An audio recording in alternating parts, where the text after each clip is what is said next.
Assalamualaikum warahmatullahi wabarakatuh. Alhamdulillahirabbil alamin. Wassalatu wassalamu ala sayyidina Muhammadin sayyidil anbiya'i wal mursalin wa ala alihi wa sahbihi ajma'in. Wala haula wala quwata illa billahil aliyyil azim. Sallu ala rasulina Muhammad, sallu ala tabibi qulubina Muhammad, sallu ala syafi'i dzunubina Muhammad. Allahumma salli ala Muhammad wa ala ali Muhammad. A'udzu billahi minasyaitonir rajim. Bismillahirrahmanirrahim. Wa'bud rabbaka hatta ya'tiyakal yaqin. Shadaqallahul azim. Wa balagha rasuluhul karim. Wa nahnu ala ma qala khaliquna wa raziquna wa maulana minasyahidina syakirin biqalbin salim. Ala hadhi niyah wa ala kulli niyatin salihah wala nabil mustafa rasulillah sallallahu alaihi wasallam wa ila jami' ikhwanihi minal anbiya'i wal mursalin wal awliya'i wa syuhada'i wa salihin wa sahabati wa tabi'in wal ulama'i wal musannifin wa jami'il malaikatil muqarrabin wa ila arwahi abaina wa ummahatina wa ajdadina wa jaddatina wa amamina wa ammatina wa ahwalina wa khalatina wa ikhwanina wa akhwatina wa masyayikhina wa muallimina wa nakhususan ila ruhi zadal muti'ah naimah binti zanurillahumul fatihah. A'udzu billahi minasyaitonir rajim. Bismillahirrahmanirrahim. Alhamdulillahirabbil alamin arrahmanir rahim maliki yaumiddin. Iyyaka na'budu wa iyyaka nasta'in ihdinas siratal mustaqim siratal ladzina an'amta 'alaihim ghairil maghdubi 'alaihim waladdallin. Amin. Bismillahirrahmanirrahim. Qala al-musannifu rahimahullahu taala wa nafa'ana bihi wa bi ulumihi fid dharaini. Babul ijtihadi fit ta'at. Pada kesempatan ini kita akan membahas bab tentang peningkatan taat kita kepada Allah Subhanahu wa ta'ala. Allah yang menguasai langit, Allah yang menguasai bumi.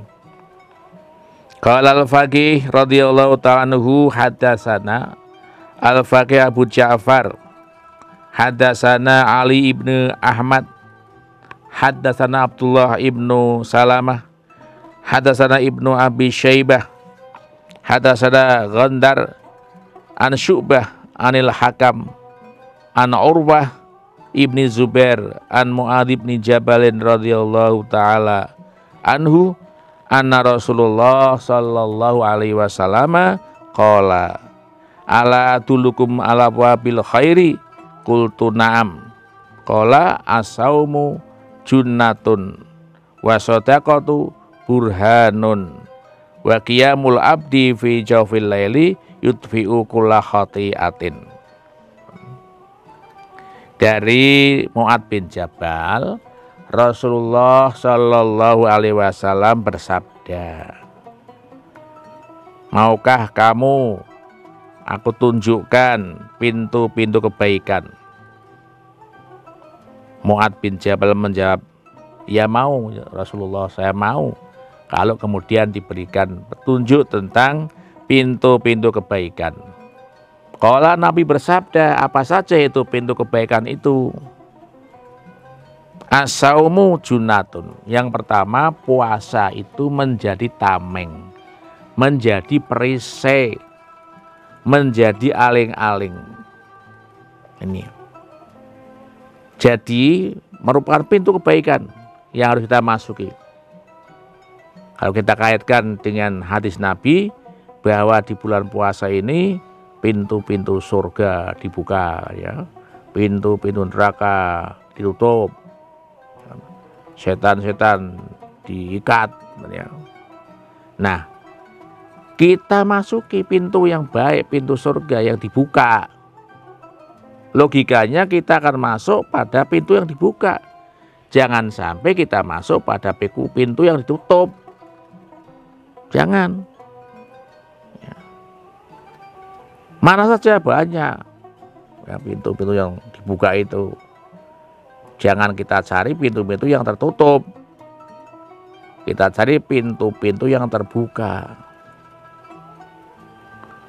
Demikian pula artinya apa?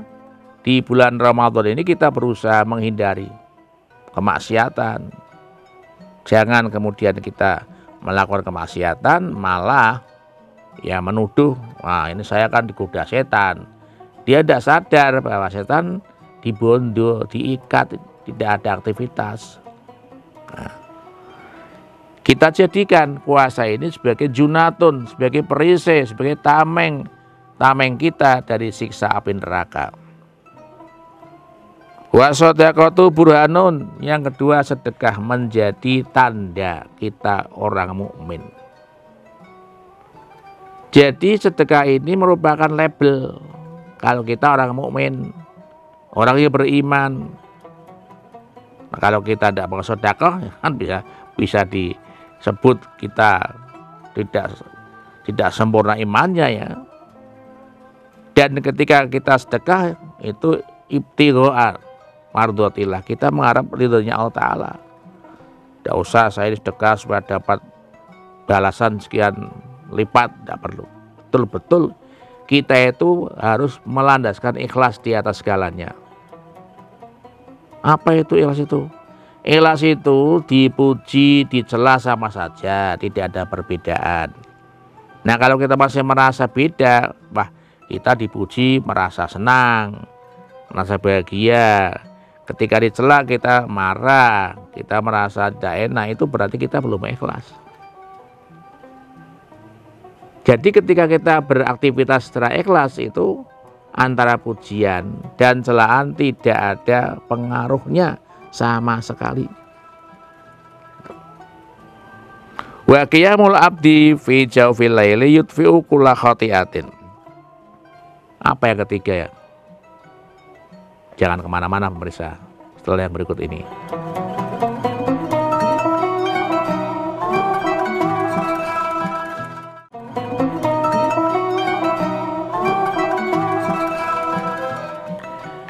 Wa qiyamul abdi fi jawfil laili yudfi'u kulla khati'atin. Kita bangun malam untuk melaksanakan ibadah, baik itu berupa sholat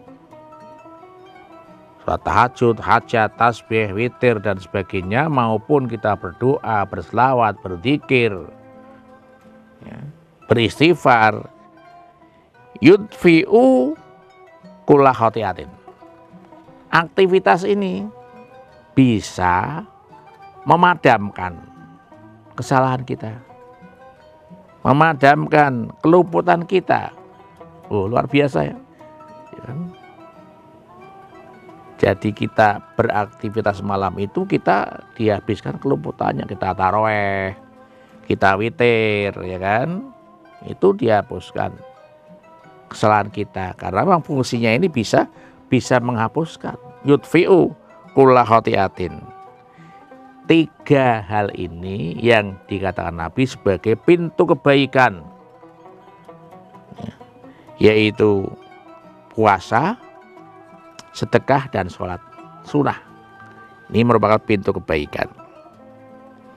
Qala al-Faqih rahimahullah ta'ala haddatsana al-Faqih Abu Ja'far Ali bin Ahmad haddatsana Muhammad ibn Fudail haddatsana Mu'mil ibni Ismail haddatsana Hamad ibni Zaid an Wasil ibni Yasar anil Walid ibni Abdurrahman al-Harsi an Ubaidah an Abi Ubaidah radhiyallahu ta'ala qala sami'tu Rasulullah.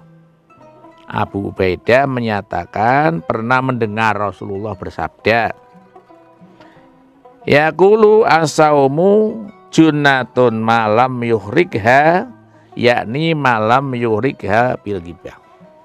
Tadi di awal saya katakan bahwa puasa itu menjadi perisai, menjadi tameng, betul. Tapi ada catatan, kalau puasanya itu tidak terbakar ya oleh ghibah. Maknanya apa? Kalau puasa itu disertai dengan aktivitas ghibah, maka tidak lagi junatun, tidak lagi jadi tameng, tidak lagi jadi perisai. Karena ghibah ini salah satu hal yang bisa merusak puasa kita. Kata Rasulullah, rubba shaimin laisa lahu min siyamil ju' wal atas wa rubba qaimin laisa lahu min qiyamil sahar wa ta'ab. Banyak orang puasa tapi tidak mendapatkan pahala puasa, melainkan hanya lapar dan dahaga. Demikian pula banyak orang bangun malam, taraweh, witir, hajat, tahajud, tasbih, tapi tidak mendapat pahala qiyamul lail, melainkan hanya lelah dan pusing, arif, ngantuk. Mengapa demikian? Karena dalam berpuasa ini dia tidak bisa menjaga hal-hal yang merusak puasa. Kalau puasanya sah, sejak fajar sampai nanti maghrib bisa menahan dari makan, dari minum, hubungan seksual sah. Tapi ingat, pahalanya rontok. Karena apa? Ghibah tadi. Nah, ghibah ini punya saudara-saudaranya yang bisa merusak puasa. Misalnya berucap dusta, ngapusi, ya. Tidak bisa menjaga mata. Ini harus kita jaga. Lebih-lebih di zaman sekarang. Kalau dulu mungkin kita bisa, saya tidak akan melihat hal-hal yang tidak diperkenankan. Nah, sekarang itu HP. Padahal hubungan orang dengan HP itu luar biasa. Hampir setiap hari, setiap saat pasti buka itu. Ini kita jaga. HP ini ibarat pisau, tinggal bagaimana kita menggunakannya. Bisa untuk iris-iris, ya kan? Atau bisa untuk melukai, sama. Di HP konten yang bagus banyak, ya kan? Tapi konten yang buruk juga banyak. Tinggal kita mau pakai yang mana. Nah, kaitannya puasa, tentu kita harus membatasi diri. Jangan sampai kemudian puasa kita tidak mampu menjaga mata kita, melihat sesuatu yang dilarang oleh syarak, dicela oleh syarak. Misalnya gambar-gambar atau foto-foto yang tidak sesuai, ini kita hindari. Eman-eman, daripada kita merasa puasa tapi ternyata kita tidak punya apa-apa. Pendengaran kita jaga juga. Jadi seluruh tubuh lah. Di puasa itu tidak hanya puasa perutnya saja, tapi puasa seluruhnya, organ tubuh kita puasakan semuanya. Ya. Ini puasa kita puasa yang paling tingkat menengah lah. Kalau tingkat dasar itu pokoknya puasa, tidak makan dan minum, sudah selesai. Tapi ketika yang kedua ini kita sudah mikir lagi. Selain kita tidak makan, tidak minum, tidak hubungan seksual, tapi kita jaga hal-hal lain tadi itu supaya berhasil. Nah, kalau puasa yang tingkat ketiga, ya khusus kita tidak mampu. Itu tingkatnya para anbiya, para aulia kan ya. Karena puasa mereka sudah hanya Allah. Tidak selain Allah. Nah, kita kan masih cabur-cabur ya. Nah, Jadi tadi dikatakan asaumu junatun itu malami urikha bil ghibah, kalau puasanya itu tidak disertai dengan ghibah. Maka kalau disertai ghibah ya tidak tameng lagi, tidak bersih lagi. Sehingga kita jaga jangan sampai puasa kita ternodai oleh kita sendiri, yaitu kita ghibah. Ghibah itu artinya dosanya besar. Al-Quran sudah menegaskan jelas sekali, ghibah itu seperti makan bangkai saudaranya. Tentu kita kan tidak suka ya.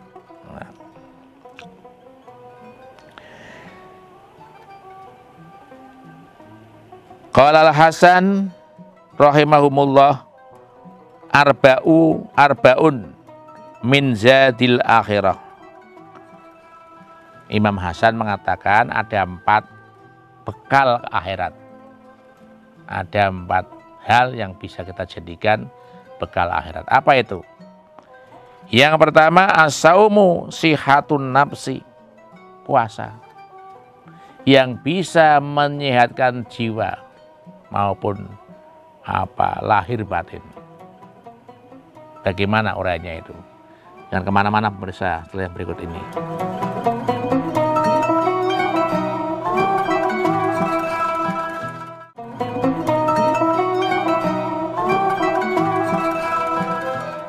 Pemirsa berbahagia, bekal akhirat itu kata Nabi yang pertama adalah asaumu sihatun nafsi. Puasa itu bisa menyehatkan, membersihkan jiwa, raga. Itu kalau kita kaji relasi puasa dengan fisik, dengan psikis. Ini bisa kita jadikan bekal. Betapa banyak keterangan yang menjelaskan manfaat puasa. Bahkan tidak sekedar manfaat, ini kan perintah wajib puasa itu. Ya ayyuhalladzina amanu kutiba alaikumusiyam kama kutiba alal ladzina min qablikum la'allakum tattaqun. Ini kan perintah karena rukun Islam, ya kan ya. Itu. Jadi pada prinsipnya yang itu perintah. Adapun kemudian dampak positifnya bisa menyehatkan badan, menyehatkan jiwa, ya kan? Itu salah satu zadul akhirah, sangune akhirat, bekal akhirat. Wa shadaqatu sitrun ma baina nas. Yang kedua adalah sedekah. Ini juga menjadi bekal akhirat. Sedekah ini bisa menjadi apa itu? Memperbaiki hubungan antara kita dengan masyarakat. Jadi kita perlu membina hubungan yang baik dengan masyarakat. Antara lain dengan sedekah itu. Coba kalau kita sering memberikan bantuan pada tetangga sekitar, tentu mereka akan memberikan kondisi yang baik. Tapi coba kalau kita tidak pernah memberi apa-apa, ya. Ibaratnya punya tanaman, punya tanduran yang sudah berbuah, kita tidak pernah menyedekahkan, ini kan beda. Tapi coba kalau kemudian contoh yang paling gampang, kita punya mangga, pohon mangga, ketika berbuah kita bagi tetangga kita, minimal dia akan punya apa ya, semacam perasaan, kita harus jaga itu. Jangan sampai dirusak, kan begitu. Kan dengan kata tadi. Yang ketiga, washolatu tuqaribul abda ila rabbih. Yang ketiga adalah sholat. Sholat ini bentuk komunikasi langsung kepada Allah.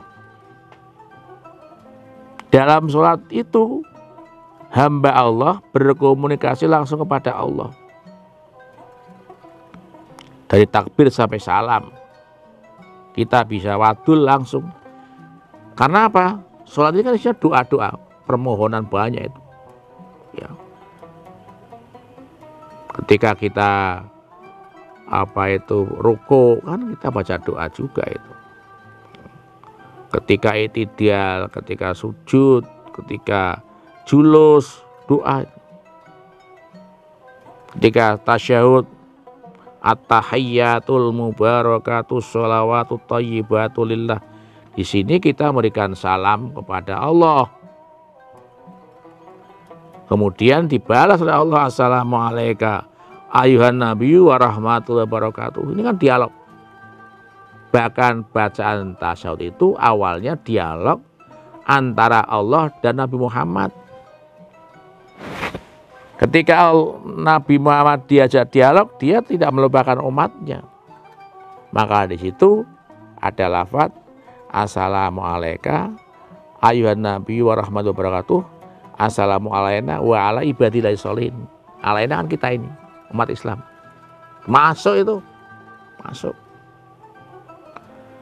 Mendengar dialog yang luar biasa antara Allah dan Rasulullah ini, malaikat kemudian serentak mengatakan asyhadu alla ilaha illallah wa asyhadu anna muhammadar rasulullah.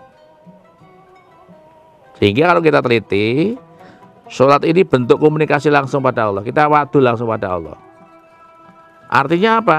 Kalau orang tidak pernah sholat, dia sama saja tidak pernah berkomunikasi kepada Allah.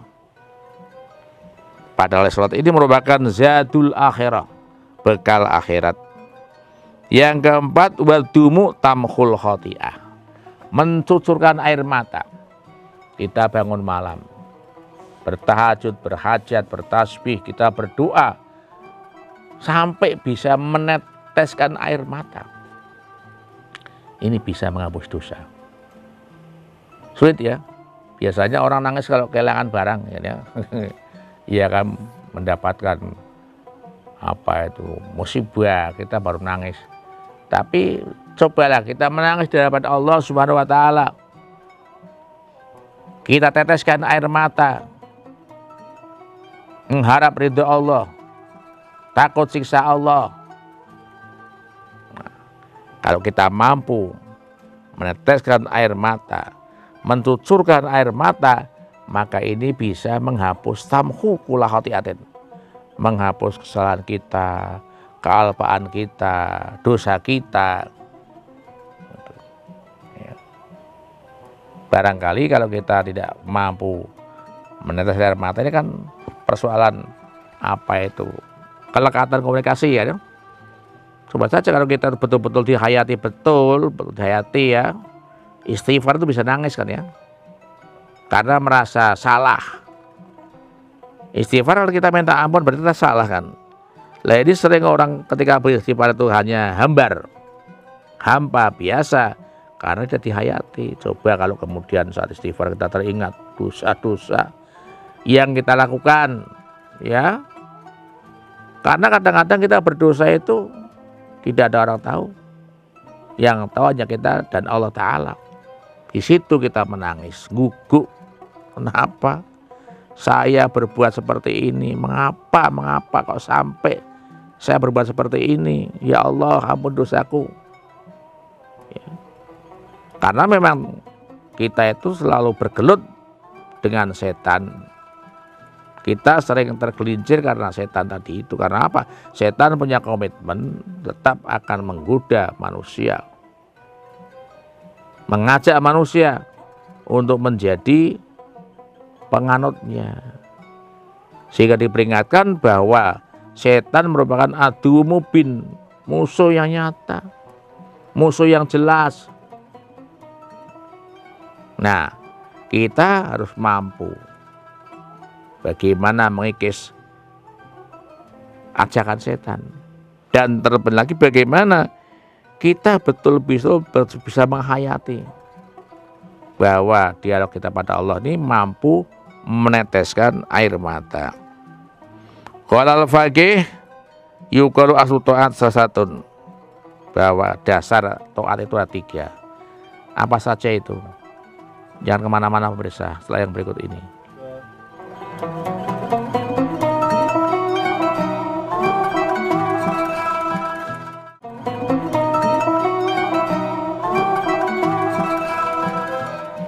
Pemirsa yang berbahagia, qala al-faqihu radhiyallahu ta'ala anhu yuqalu aslut ta'ati salah satu asya, bahwa dasar ketaatan itu ada 3 hal.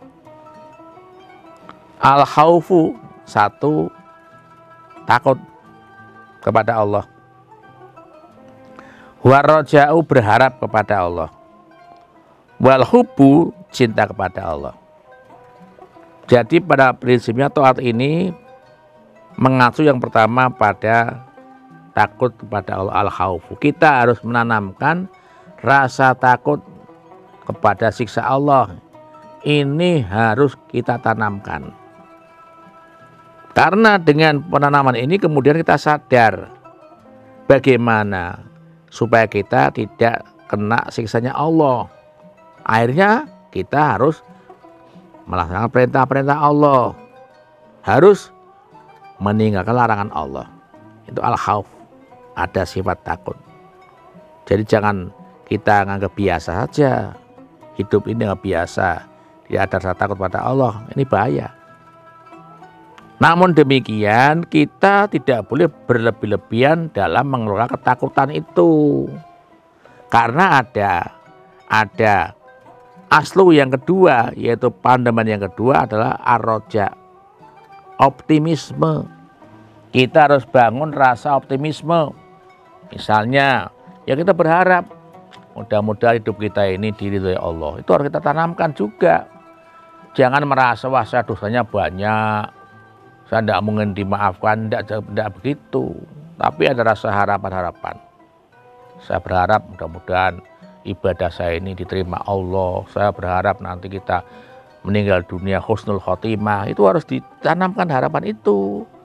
Tidak boleh kemudian kita minder atau tidak punya harapan. Tetap kita tanamkan. Jadi ada al-khauf, ada ar-roja. Nah ya, yang terakhir yaitu al-hub, mahabbah. Bagaimana kita mencintai Allah dengan sesungguhnya? Tentu kan kita beda ketika mencintai istri, mencintai suami, anak, orang tua, beda kan. Ya simpel sajalah. Ya, kalau kita di dunia ini biasanya kalau kita cinta pada seorang, maka permintaan orang yang kita cintai itu atau sesuatu yang tidak disukai orang yang kita cintai itu apa yang akan perhatikan. Misalnya orang yang saya cintai itu minta ini, kan kita mesti nuruti ya, nuruti atau mengikuti apa yang diminta. Demikian pula ketika orang kita cintai itu tidak suka ini, ya kita akan menghindari. Ini kalau kita lihat dari kehidupan dunia, tentu kalau kita hubungan pada cinta Allah, karena apa? Kita besok akan bertemu pada Allah. Bahwa kebahagiaan orang puasa itu 2. Yang pertama ketika buka puasa, itu bahagia bukan main. Ketika kita teruput air, minum, hangat, wah nikmatnya bukan main, itu baru air ya. Dan kenikmatan yang kedua, kebahagiaan yang kedua, inda liqa'i rabbih, besok ketika kita akan bertemu kepada Allah. Ibaratnya kita yang bertemu dengan kekasih yang kita rindukan. Sekian tahun belum pernah bertemu, kita rindu syaukun. Ini kepada Allah kita tumbuhkan cinta, hub, yaitu dengan melaksanakan perintah-perintahnya, meninggalkan larangannya sebagai bentuk cinta kita pada Allah. Jadi tidak hanya kita mengucap saja cinta, tapi tanpa kenyataan. Tadi saya gambarkan kehidupan dunia aja. Kalau kita cinta seseorang aja kan kita mesti nuruti ya apa yang diminta. Wah saya ingin ini dibelikan, ini dibelikan. Aku tidak suka itu, tidak mau. Nah, ini adalah pokok dari ketaatan. 3 itu, al-khauf, waroja, wal-hub. Kemudian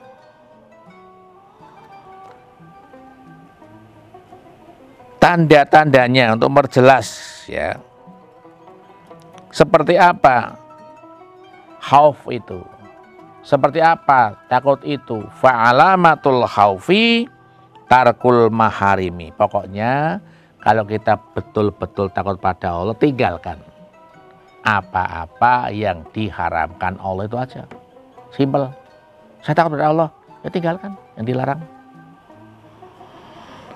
Wa alamatur raja'ar rugbah fit ta'at. Nah, kalau kita itu optimis, punya harapan, gampang. Yaitu kita harus senang dalam taat.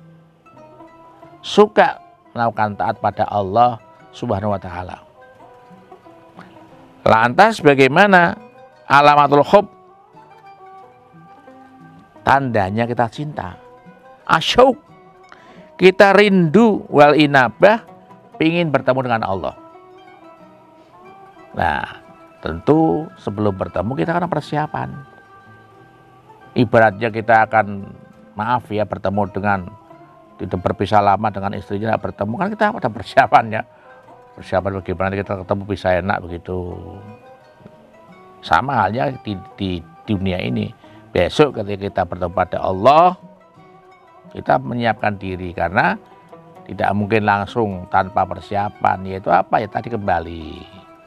Perintahnya dikerjakan, larangannya ditinggalkan. Nah, kebalikannya kalau tadi adalah pokok dari taat. Sekarang ya maksiat. Apa itu? Sama tiga, yaitu takabur, ya, kedunian dan hasud, ya, itu lawannya. Demikian sekelumit sedekah pitutur, segala khilaf salah saya beristighfar pada Allah. Astagfirullahaladzim. Pada pemirsa saya menyampaikan alafu minkum, mudah-mudahan bermanfaat walaupun setipis kelamat.